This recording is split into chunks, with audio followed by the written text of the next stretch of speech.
Good morning, everyone. Sorry to break up all the chatter, but we've got a great event this morning, so let's get going. Well, my name's Woody Kingman, and I am honored to represent the Blake Alumni Board and the Office of Institutional Advancement, which sponsors these events known as Breakfast at Blake. It's good to be back together, considering we had to cancel our April breakfast because of a snowstorm. But don't worry, it's going to be a balmy 47 degrees on Saturday, so spring is finally here. Well, today we have the pleasure of hearing from Valerie Goldman, class of 1972. And while Blake works hard today to promote pluralism and multiculturalism, Valerie grew up in a family that simply lived it. After all, her family, a prominent member of the Minneapolis Jewish community, owned and operated the Nankin Restaurant, the city's premier Chinese restaurant.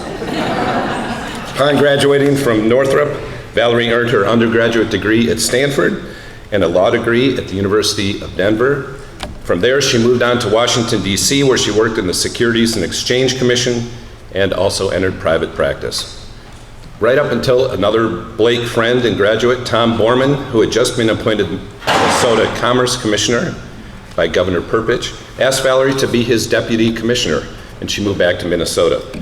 But after another stint in government and a few more years of private practice, Valerie completely changed direction, and she applied to Columbia University, where she earned her Ph.D. in clinical psychology in 1998. She stayed in New York for the next 12 years, where she not only had private practice, but was also an adjunct professor at Columbia. And finally, in 2010, Valerie moved home to Minneapolis, where she continues to practice as a therapist. So here today, with her presentation, What Do You See? Looking Through a Psychologist's Lens, is Northrop and Blake's own Valerie Goldman. Thanks, Woody. Oops. Can you guys hear me? Can you hear me? Thank you, Woody, for that great introduction. I really appreciate you guys all coming out so early in the morning, and it makes me happy to look around and see all my friendly faces, and even some of those of you that I'm meeting for the first time, but thank you so much for coming. I am really, really happy and honored to be here. May is Mental Health Awareness Month. I don't know if you guys knew that, but so it is especially fun for me to be speaking in May. I'm a clinical psychologist, as Woody mentioned, and I'm also a psychoanalyst, which I'll kind of tell you about a little bit later. And I got here by a pretty circuitous route, and I'll tell you about that later too. But most of all, I want to say how much I really love what I do. But from where I sit, it seems that psychotherapy, or the kind I do, is not very well understood. Sorry. It's not very well understood. I've forgotten how to use the thing again. Wait a minute. Oh, good morning. So this is what people say when I tell them I'm a psychoanalyst.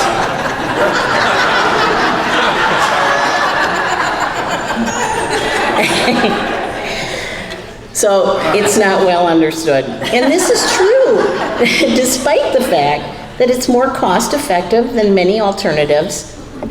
It has no chemical side effects. It lasts longer than medication. And overall mental health awareness is on the rise, but still. So there are a lot of myths and misconceptions, and sometimes fears that keep people from coming to psychotherapy or getting help, even if they would benefit. So to me, that's a travesty, and I wanted today to talk a little bit to increase our collective understanding about it, of what it is and how it works, so that we could start to change that conversation. So psychotherapy, it's not what you think. It's not what you think. It's not healing an illness. It's not being shown the error of your ways. It's not breaking bad habits. It's certainly not finding a new religion, and it's not getting advice or wisdom. It's not even primarily about your childhood or what has hurt you or traumatized you in the past. It's really not about any of that. It's quite literally not what you think, but how you think. It calls attention to automatic assumptions we make without even really thinking about them that may be distorted and may get in our way. It's about seeing patterns in the meanings that we give things, and giving you a chance to rethink your story with a new adult's perspective and to review how you see yourself and your place in the world.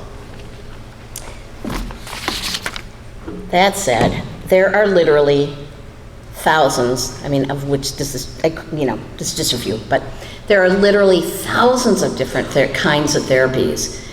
And the only single thing they have in common is that every single one of them traces their roots back to Freud. It doesn't mean they still follow what Freud thought about things, obviously, but they do trace their roots there.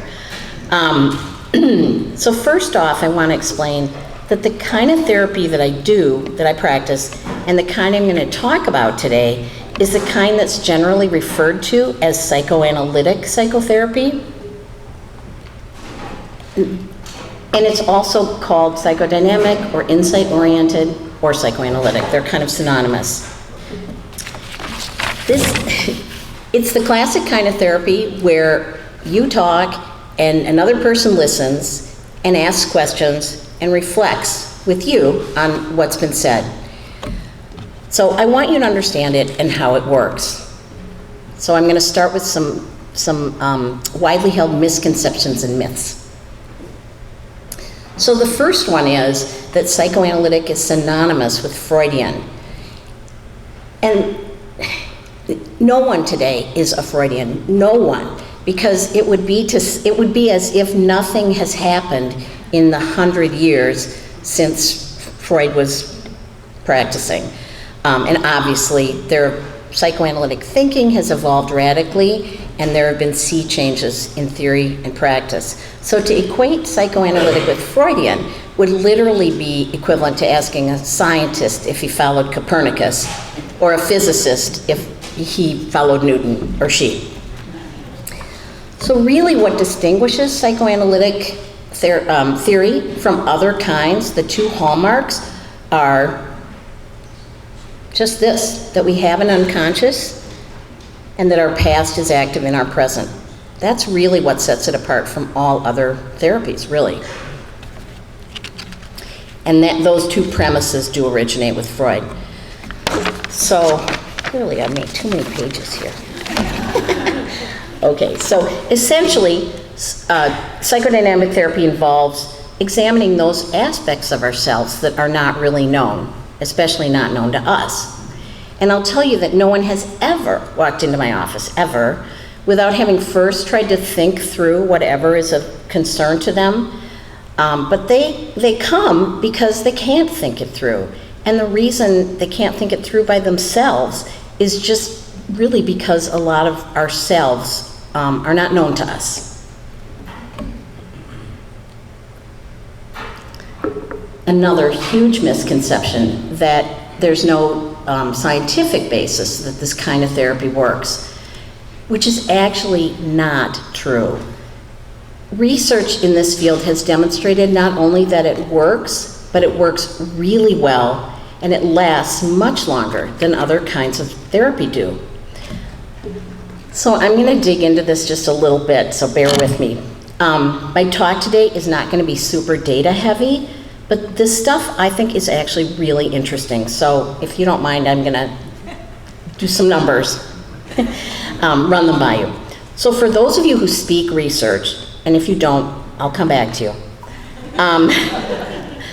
A meta-analysis, which sort of pulls together 23 controlled randomized trials, found an effect size of 0.97 for this kind of therapy, and an effect size of 1.51 at follow-up 9 months later for this kind of therapy. And they were looking for psychiatric symptom improvement. That study is an example, it's just one example of hundreds of studies that have been done in this area. So for those of you who don't speak research, effect size is just a measure of how effective something is, how much impact it has. And to give you, it's just a statistical measurement of that. So an effect size of 0.2 is considered small, and an effect size of 0.5 is considered moderate, and anything at 0.8 or above is considered to have a large effect. So just let that sink in for a minute, because these numbers for analytic therapy of 0.97 for overall improvement and 1.51 at follow-up are really kind of off the charts and pretty astounding. Part of what that 1.51 means is that people continue to benefit from this kind of therapy even 9 months after the therapy's ended and beyond. They just studied at a 9-month period. To give you a frame of reference, studies done by the FDA on the effect size of Prozac show that it is 0.26. So it's, and some of the more modern SSRIs get up to a 0.30, but nothing is close to 0.97. So just wanted to explain that. Another misconception that, this is useful only for mental illness. That is really not true. Analytically oriented therapy helps people with mental illness and psychiatric symptoms for sure, and I want to make that clear. But it also helps people in the name of personal growth, and it works according to the exact same principles. It helps us gain insight into how we relate to people. It helps us identify and change recurring patterns. It increases our consciousness, and it improves our decision making. And we reap all of these benefits whether we have a mental illness or not. In fact, in my practice, I mostly see people who are working on things about on personal, I see moms, I see dads, lawyers, business people who may have high stress jobs or high stress lives, or difficulties getting what they want out of life or knowing what they want to do. This is my favorite misconception. If it's not one thing, it's your mother. So many people think that therapists think it's always the mother's fault. It is not your mother's fault. It's not your mother's fault. It's not your father's fault. It's just really that stable, consistent, loving parenting is a really effective barrier against psychiatric symptoms and to give you a good resistance against the hardships in life that we all inevitably bump into. That said, even though it's not your mother's fault, I found this in the New Yorker.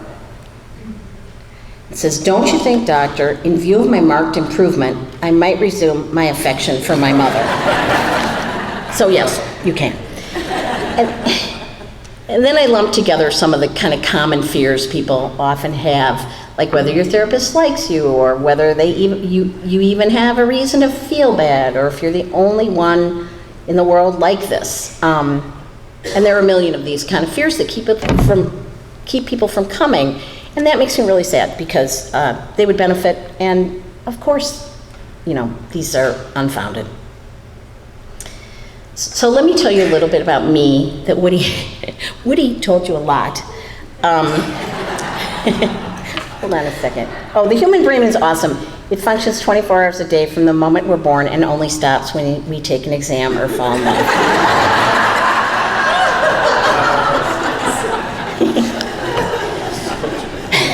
It's true. Or give a speech.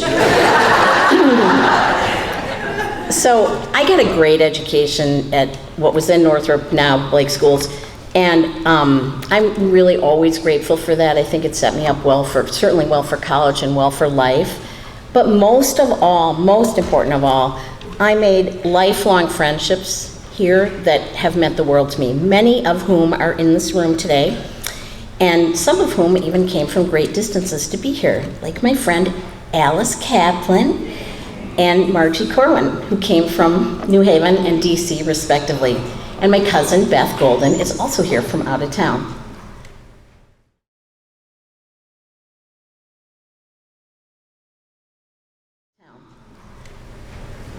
So I thought I'd show you some early pictures courtesy of Connie Bean, who has every Tatler ever.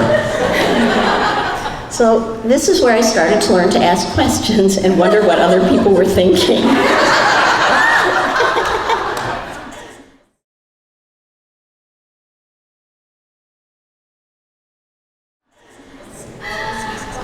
This is, you can see Alice. Wait, I have a pointer here. Is this the pointer? Did I do it right? Oh, there's Alice. This is in kindergarten or first grade. We're in our art smocks. There's Alice, and there's me. Not much story to that, but cute.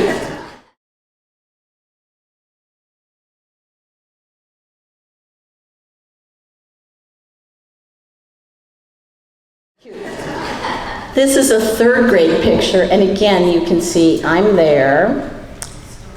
Alice is right there. Connie, Jenny. Who am I missing? Marge. Oh, Margie's not here yet. Not here yet. So.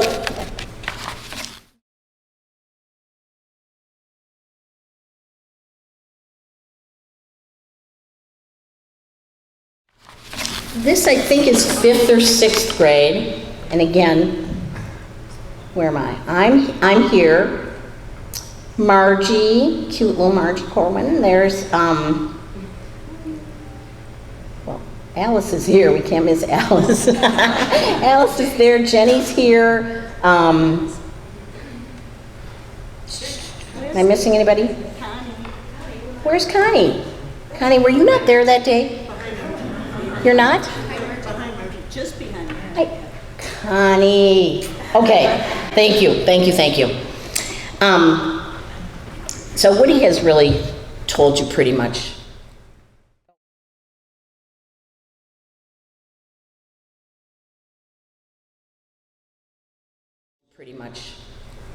Oh, this is another one from Northrop. And there I am, leading a troop down the stairs, all staged, of course, none of this natural.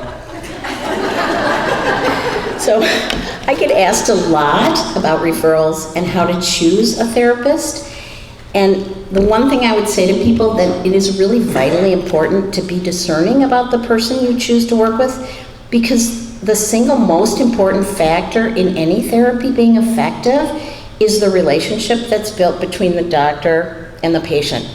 And studies show us that again and again, that the relationship accounts for a lot of the change that occurs. And it's, thought to be via a very complex process that I won't bore you with, but I really encourage you to find the right person and the right person for you. That said, I think it's really confusing to people, the differences among therapists in training and experience. So just kind of be aware that some people have maybe a year of graduate school, and other people may have 8 or 9 years to get a Ph.D. or an M.D., and only a very small percentage of those then go on to be psychoanalysts. That doesn't mean that someone's excellent or good at all even. It's just something to be aware of among the differences in people who are available. I did analytic training after I had my PhD because I really think it offers you the most thorough model of the mind and human development, and also the best mastery of the process. Because even though therapy feels like a conversation, there's actually a rigor to it if you fully understand what is going on. Now, after that, it's mainly about trusting your gut and finding the person who's the right fit for you. Now, I personally think everyone ought to see a therapist at some point in our lives, and I'll tell you why. My hope is that hearing this might spark a little curiosity in you and maybe help you look at yourself and the world around you a little bit differently. So it's not the be-all and end-all to what people can get out of therapy, but it's fascinating to me because it's something that applies to every single one of us. So here goes. I think most of us have a sense of how our life experiences can affect our emotional lives. But I want to suggest a subtle shift here, which is that our life experiences shape not only our emotional lives, but our very sense of reality. So I love this Anais Nin quote, "We don't see things as they are, we see things as we are," and it's really true. So different theories have different names for this, but regardless of what we call it, it means that our early childhood experiences shape both our understanding of how the world works and our understanding of ourselves. In fact, all of our experiences throughout our entire lives do this, but it's especially powerful when we're young, when we're children, because we don't have an objective standard to compare our lives against, and we don't know what's normal and what's abnormal. So kids' brains just soak it all up, and every early experience we have as children works to create this model of what we expect from the world and how we expect people to respond to us. Part of why that happens is just because of the way we as human beings learn. So you guys know the parable of the blind men and the elephant, where, the men are blind and they've never seen an elephant before, and they are told to feel what's in front of them, and they all come up with their, based on their limited experience, like we have in our childhoods, they each experience a truly different reality. So to use a really basic example, if every time you got in your car, you had to learn how to drive all over again, it would be really hard to get by. But no, you get in your car and you put your key in the ignition and turn it on, and it's in gear and you expect it to go. And if you come to a red light, you expect that the people going this way have a green light, and you'll wait and then when yours is green, you'll go. You make those assumptions because your past experience dictates what you expect from the world in the future. So the tricky part of that is really what happens when we apply that theory of learning to our emotional lives or to human relationships. So to give you an example that I think will resonate for everybody, if we take a little boy and we call him Joe, and we raise him in a combative, hostile environment, maybe imagine that he's physically abused or emotionally abused, he's likely to grow up with an unconscious expectation of the world as a dangerous place. And he's likely to think that he needs to be aggressive to get by in it. And the problem here is that because his expectations are that people aren't trustworthy, because the psychological world he lives in is a hostile one, he's probably going to operate in a manner that is generally combative. And you can bet that if he operates in a manner that's generally combative, if that's his way of being in the world, most people are going to treat him with a fair amount of hostility back. And so it goes. His unconscious expectations of how the world works have been confirmed, and they've actually created a reality that he's completely unaware of his role in doing. So our view of reality is really colored, as Joe's is, by his past experiences, and he's not even aware that he's recreating it in the present. Throughout childhood, we all develop these psychological defenses to cope with our specific circumstances, and they protect us as children, and they're probably our best possible solution for our situations. But they often go on to limit or hurt us as adults. So think about a little girl who stays totally under the radar so as not to set off an explosive parent. She may grow up struggling to speak up for herself, kind of timid in social interactions, and maybe critical of herself as shy and awkward. Or a young boy who learns that the only way he can ever get attention is to throw a fit. He may reach adulthood feeling really anxious and pressured to get people's attention and to control the way he acts out and looks for attention, and without understanding that he's in his own way, and that in each of those cases, what was once a necessary coping behavior can lead to unhealthy patterns and a skewed sense of oneself. This is just to say that you are the producer, director, lead actor in your own life. So these slightly dramatized examples are probably easy for everybody to imagine, but what might be more surprising is that some version of this is how every single one of us learns to function in the world. We all think that we see the world perfectly clearly, when in fact we're looking at it through our own idiosyncratic, specific lenses that have been created by all of our experiences we've had in our lives to date. So analytic therapy can really help with that, precisely because it expands our self-awareness and it lets us view our story with fresh, hopefully adult eyes, and maybe retell it even to ourselves.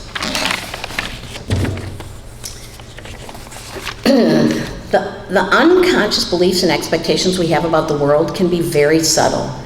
They can be as relatively simple as not going after what you want in life because deep down you do not think you deserve it. And they can be as complex as staying in relationships with people who hurt us because that's what our understanding of love is. So to use an example that's probably closer to home here, our relational blueprints from our early relationships have a lot to do with the people we attract into our lives, especially our romantic partners. So if we have a pattern of finding self-centered or emotionally absent or passive people, or maybe controlling partners, at some point we recognize that the only common denominator and the only thing that those experiences have in common is ourselves.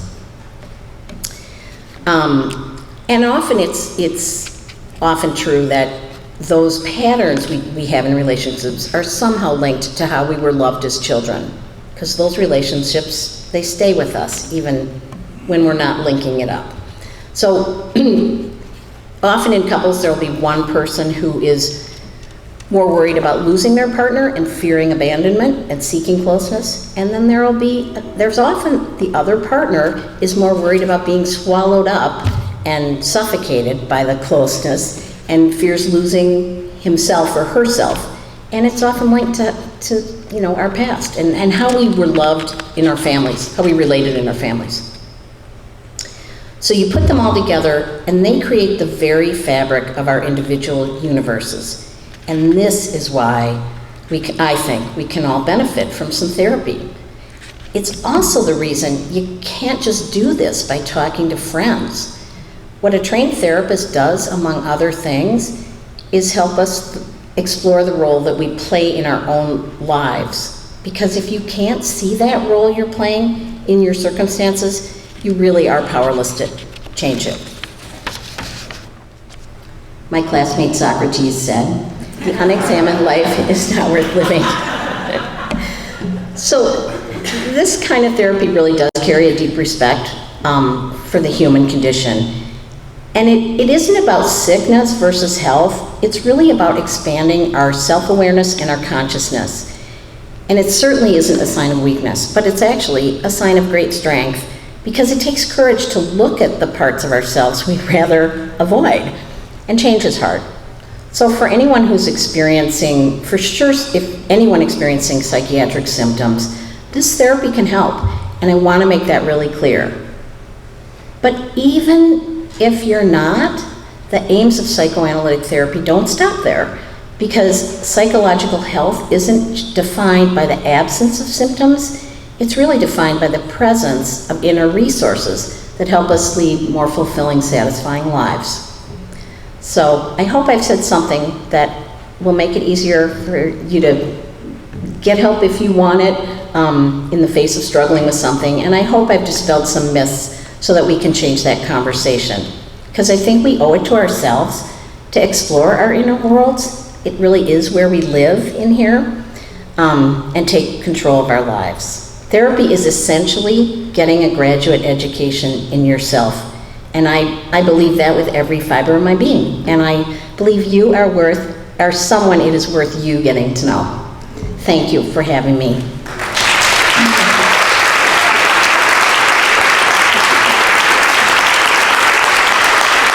Terrific. Thank you. It was wonderful.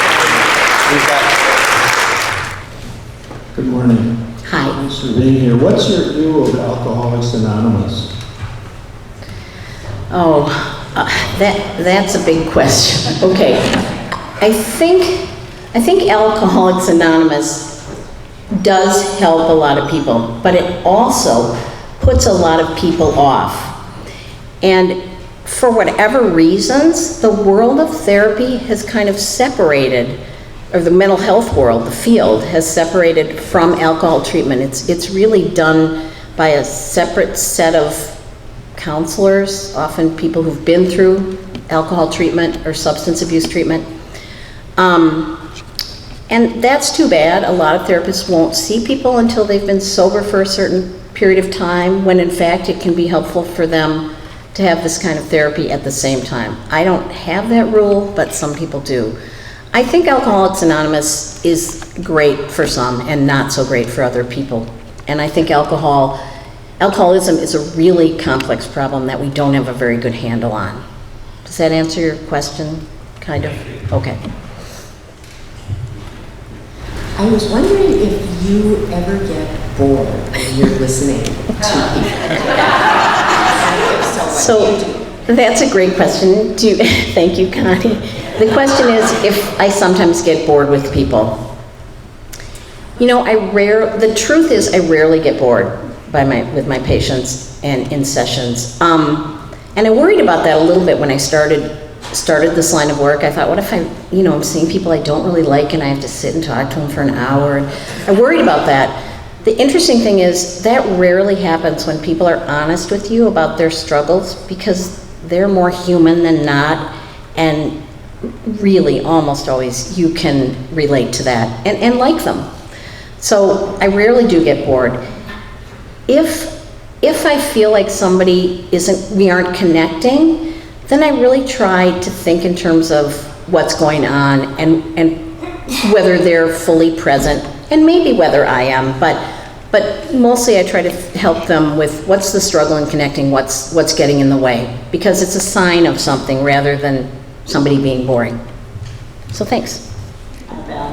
Hi, Alice. So you've done therapy in New York, Yeah. in the Manhattan area, and now in Minnesota. You know, people talk about Minnesota nights a lot. Yeah. So I wondered if you think there are regional differences and what the psychodynamic function of Minnesota nice would be.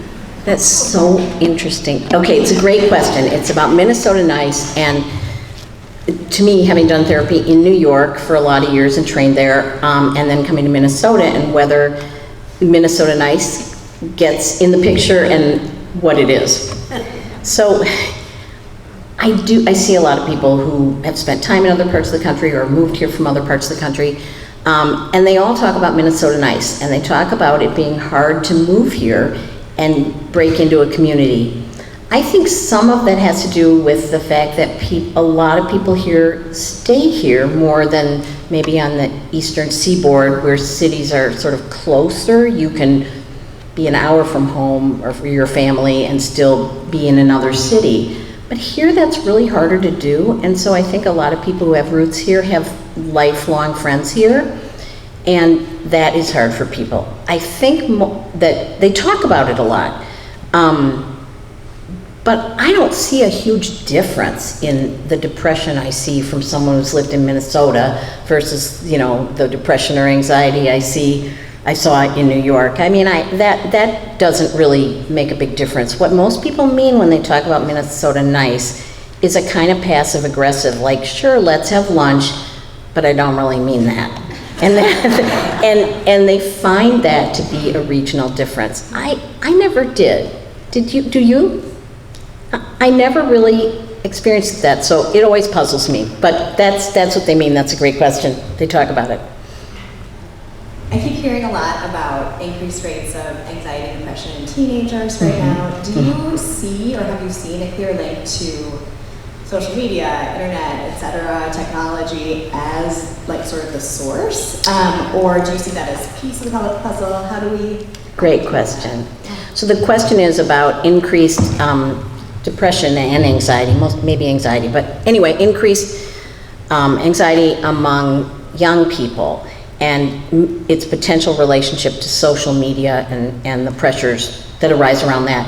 There's a lot of research in that area, and I'm happy to point you in a direction, but basically, it is never one thing. There's never just one thing that is responsible for you being depressed or anxious or self-doubting or whatever, self-critical. But I do think there is a lot of, I think social media has affected not only physiologically our brains and our attention spans, but also our sense of ourselves in the world and the kind of social pressure that kids are under. And I think it's absolutely grown exponentially. I do. Thank you for sharing your knowledge and wisdom. The question I have is, as we understand that we all need to examine our life. As a parent, I have a teenage daughter, and I was just wondering, what is a good age or what is a good time that, based on your experience, to have this kind of conversation with this, psychotherapy, not from a negative perspective, but from an understanding perspective? Great question also, thank you. The question is, as a parent with a child, what's a good age to adopt the perspective of exploring yourself and taking control of your own life, and how do you do it from a positive perspective, not from a perspective of there's something wrong. Obviously, so that's a great question. Obviously, if there is something wrong, I mean, you think about that and you try to help your kid. But if it's not getting through or it's not helping and they're having a problem, I wouldn't hesitate to get them some outside independent help. I think the best thing parents can do is to model an openness to it, to not have a stigma around it, so that it's really seen as something that's beneficial for our own personal growth, that you can learn about yourself and that this is a good way to do it, and it's kind of nice to have somebody who belongs to you and it doesn't go anywhere except outside the four walls of that room, and that's something people can come into and out of at different points, turning points in their lives. So I think it's great to either model that or convey that. That's what I'd say. Does that answer? Okay, good. How do you determine, or is there a bright line when something is considered a mental illness rather than just a mood or some other term? The question is whether there's a bright line between mental illness and just moodiness or sort of normal behavior. That is also a very good question. Thank you for asking it. It's, I want to give it justice. It's kind of a complicated question, but for insurance purposes, for example, there's a diagnostic and statistical manual, so you've got to fit someone in the category with all the elements of a numbered diagnosis. If I don't have to do a diagnosis, I don't do a diagnosis because it's just descriptive. It just tells me that someone is sad and crying a lot and sad more days than not, and it's been of this duration or intensity, but it doesn't tell me anything about that person and what's going on with them. So, or similarly, if they're anxious, everybody's anxiety is different. So the fact that we label it anxiety just describes a bunch of elements that have been created by, humans. I mean, descriptively, it's not like I've isolated a bacteria that causes this or a virus. So it's really, if I don't need to diagnose, it doesn't help me very much. And in terms of a bright line between what's mentally ill and what's not, other than that sort of definitional one that we've created,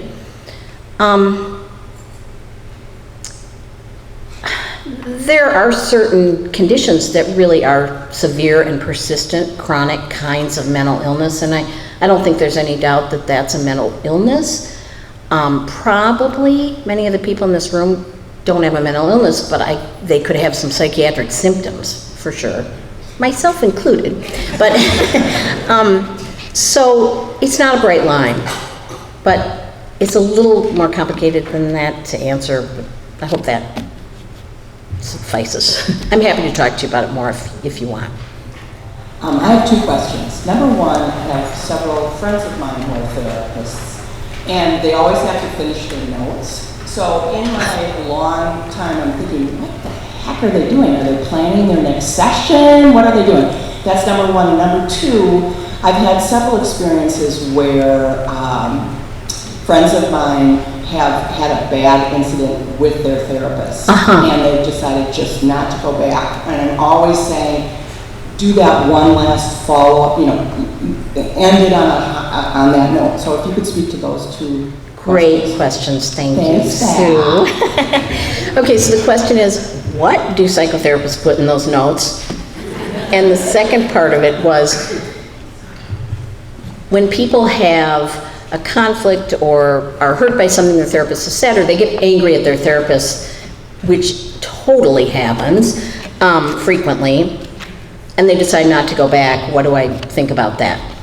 So two things, the notes.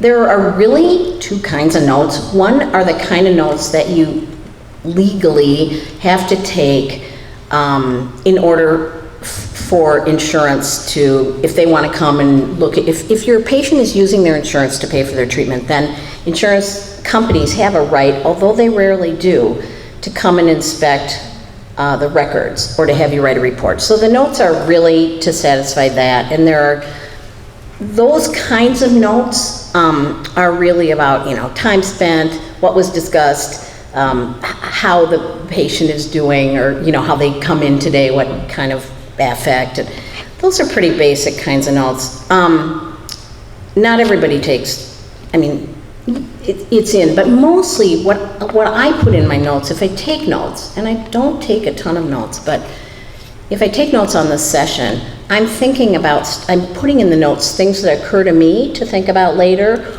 or certainly what we've talked about, or some things I might want to loop back around to that the patient said that I think might connect up to other things, or maybe their reactions to things. It's really my own thoughts for me. I'm really not writing down, what they're telling me about people in their lives or events that happened. It's not like that. Second question about people who quit when they get mad at their therapist. That's really, truly, honestly an opportunity to explore in a relationship how you handle conflict. Because the truth is, if you spend enough time with anyone, they're going to say something or do something that bothers you or hurts you, or that you misinterpret, or that they misstate. And the therapist can be a really safe person to start to explore what it's like to raise those conflicts in an interpersonal context, so that you can do it in other places. And ironically, what people often learn is that the relationship is stronger because now you can experience that there's some room for you to have an issue, or to not like something, or to say it, and the other person then has a chance to show you that they care about your feelings, or that they really are sorry, or that they meant something else. So it's really a growing experience. It's actually, I think, really important for people when they have a problem with a therapist to go back to that person before switching. You talk about history and what happens in the household. Yes. That affects kids. Obviously, things happen in schools Yes. that affect the kids. So since we're in a school, if Ann Stabney hired you to come up with the one suggestion that you would make to teachers or the administration about what should happen in a school in terms of how teachers handle kids under certain situations, or what not to say?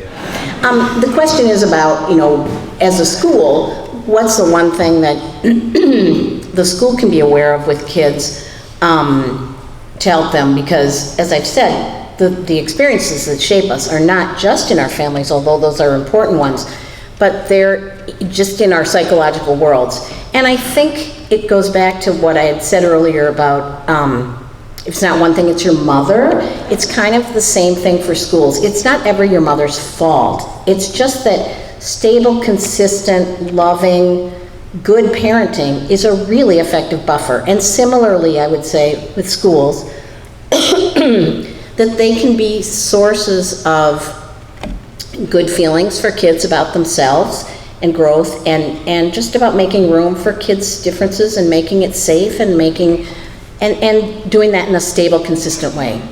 So that's a great question, Woody. We'll be back next year for more breakfast. Join us then. Thanks, gang.